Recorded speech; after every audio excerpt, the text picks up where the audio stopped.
Quem pensava muito assim era o Jorge Jesus também, em 2019, com o Flamengo. Total. Ele tinha mais ou menos esse discurso. O que eu queria perguntar a vocês é o seguinte: o Ganso, quando sai, muda o Fluminense, deixa o adversário talvez mais à vontade para... É a minha hora de atacar esses caras. Eu acho que acho que aí está a grande interrogação de como vai ser, caso se chegue à conclusão de que, de fato, é preciso intensificar um pouco mais essa dosagem de minutos. Talvez até as semanas livres agora deem uma amenizada nessa questão. Para mim, a grande dúvida quando você olha para o Fluminense e tenta projetar o restante da temporada é se o elenco, você consegue fazer trocas e o time sem o time sentir tanto. Nesse caso é muito mais difícil. O caso do Ganso, por exemplo, qual jogador parecido com ele para retenção da bola, por exemplo? Para que o jogo do Fluminense não se acelere, não perca ritmo, não perca pausa, que é fundamental para os jogadores se agruparem em torno da bola. Talvez você consiga um cara que tente fazer esse papel, mas com essas características do Ganso não tem outro. Nas laterais.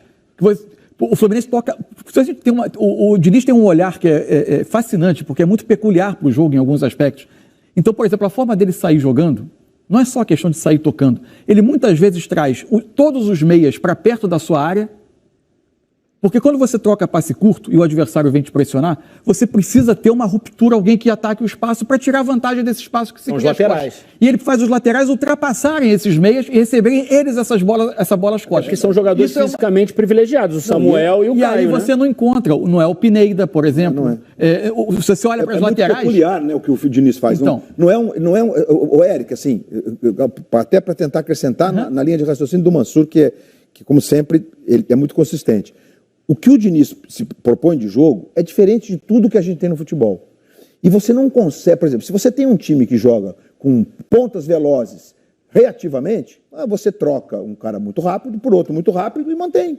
Tenta manter o seu jogo reativo. Os uruguaios fazem isso muito. E era o que o Turco fazia no Atlético. O Turco fazia Trocava o Keno, botava o Ademir, tirava o... E mesmo os técnicos que tentam jogar com posse de bola, eles todos normalmente trocam, primeiro de tudo, os dois pontas do time hoje em dia, né? O Flamengo tem uma configuração um pouco diferente agora, que está jogando... Joga sem ponta. Sem pontas. Jogando no antigo losango, no 4-4-2 com losango, o Flamengo e tal. E aí é difícil, como é que você vai fazer com que aqueles toques próximos, né, Ganso, você tem o Iago, André, que entra de vez em quando, o Nonato, que tem jogado mais, né, virou titular, o André, que é um fenômeno, o André é um jogador impressionante. Pronto, jogador pronto. É um jogador chamado de velho, porque ele parece um veterano, jogador tão bom que é. Então é difícil. E o conceito de quem joga com a bola corre menos riscos e tem menos desgastes parece ir ao encontro dos conceitos de Fernando Diniz. Então você joga com um time que tenta ficar com a bola, passes muito rápidos, o nível de choque diminui, o nível de contusão por choque também diminui. Enfim, faz sentido a linha de raciocínio dele. E ele parece prezar muito a questão da relação humana mesmo, de ele se dirigir ao jogador e sentir como o jogador está... Isso é uma jogador, o Fernando, as pessoas, muita gente que está assistindo a gente talvez não lembre, mas o Fernando foi um bom jogador de futebol. Trabalhei no jogo que ele apareceu, Eric, tem muitos anos isso, evidentemente, 30, pelo Juventus, o jogo foi no Morumbi contra o Corinthians, um dia à tarde, ele fez 2 gols, o Juventus ganhou do Corinthians 2-0, e naquele tempo, os paulistas aqui, acho que só eu e o Losetti, a gente vai se lembrar bem que o Juventus se notabilizou pela retranca, né? Era o time do Milton Buzetto, era a retranca, e vivia ganhando do Corinthians. Os irmãos Brida e Brecha, enfim, um pouco de história. E o Diniz, ele estreia nesse jogo, um jogo à tarde no Morumbi, num tempo que o Corinthians não tinha seu estádio, o Morumbi era usado para quase tudo quanto é jogo, né? E ele faz 2 gols. Maracanã hoje. Como o Maracanã naquele tempo, inclusive os 4 jogavam lá toda hora, né? Toda hora, toda quarta, quinta, sábado e domingo tinha jogo no Maracanã, com preliminares, o campo era um lixo, as pessoas falaram, não, mas naquele tempo jogava. Não vamos nem botar esse assunto, que está completamente fora da ordem, da atualidade. Mas aí o Diniz surgiu, e o mais, para chamar a atenção, pela entrevista no pós-jogo, ali depois que sai, bom, imagina, no nosso tempo, vamos falar uma marca aqui, porque enfim, não vai mudar nada no contexto da marca, mas lá na Rádio Globo, a primeira em campo ganhava o motorrádio, né? Motorrádio. Aí o Diniz ganhou o motorrádio, evidentemente, né? E aí ele deu uma entrevista incrível, porque é o Diniz que nós temos hoje, evoluído, né? A vida nos ensina, mas com um conteúdo que para a época era surreal no jogador de futebol. Então não é de hoje que ele é essa figura sedutora, né? O personagem, futebolisticamente falando, ele é um personagem encantador.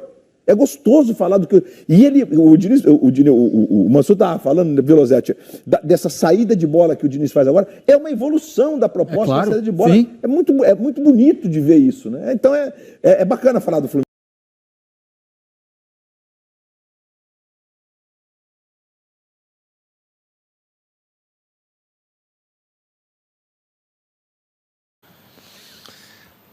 Eu, assim, costumeiramente, a minha lógica é uma lógica assim que ela não vai só pelo dado fisiológico, pela quantidade de jogos. O futebol é muito complexo e depende muito daquilo que os jogadores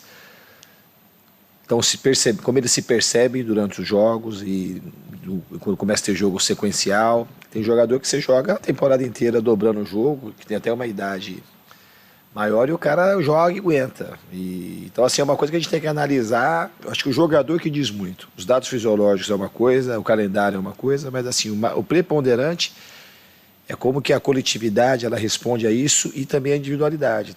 Então, assim, é uma coisa que para mim não tem uma receita. Eu, costumeiramente, assim, eu repito times, assim, e pontualmente, quando eu acho que tem que trocar, a gente troca, mas não tem uma receita, uma lógica já pré-estabelecida para a gente poupar ou não jogadores. Se precisar, a gente achar que precisa poupar alguém, a gente vai poupar. Se achar uma hora que precisa poupar o time todo, a gente vai poupar. Mas isso é uma coisa, é uma possibilidade, mas não é para mim, nunca foi e vai ser uma receita. Depende muito daquilo como que a gente vai perceber os jogadores na sua individualidade e também na coletividade durante esse processo todo. A sequência de vencibilidade, para mim não é uma coisa que eu fico muito preso, assim, porque essa sequência é uma sequência que já está no passado. Ela não faz mais parte da história que a gente precisa escrever. A gente precisa continuar escrevendo história. A gente precisa se dedicar cada vez mais, melhorar a equipe, porque os adversários nos estudam e a gente também está estudando todo mundo. A gente tem o maior respeito por todos os adversários do Campeonato Brasileiro, da Copa do Brasil. A gente aqui, quando veio agora, a gente preparou tudo que era possível para poder enfrentar bem o Fortaleza, como foi contra o Red Bull. Então, não tem comodismo zero, a gente não pode se acomodar em nada nesse campeonato. É um campeonato extremamente difícil, as partidas são desgastantes, decisivas, e as equipes, elas são muito fortes. Você pega esse elenco do Fortaleza, Thiago Galhardo, Lucas Lima, agora Otero, Capixaba, é um elenco assim que muitos jogadores que estavam assim nos maiores clubes do país, alguns jogadores de seleção, e se você pegar no América Mineiro tem jogadores assim, no Atlético Goianiense, então não tem jogo fácil e tá tudo muito equilibrado, só você ver como acontece quando um time que está lá embaixo pega um time que está mais em cima, como os jogos são difíceis, como foi hoje. É um jogo extremamente duro, extremamente difícil. Assim, aqui no Brasil é dessa forma que acontece, a gente tem que procurar trabalhar, não ficar preso àquilo que a gente já fez, e sim naquilo que a gente precisa fazer para a gente poder avançar nas competições.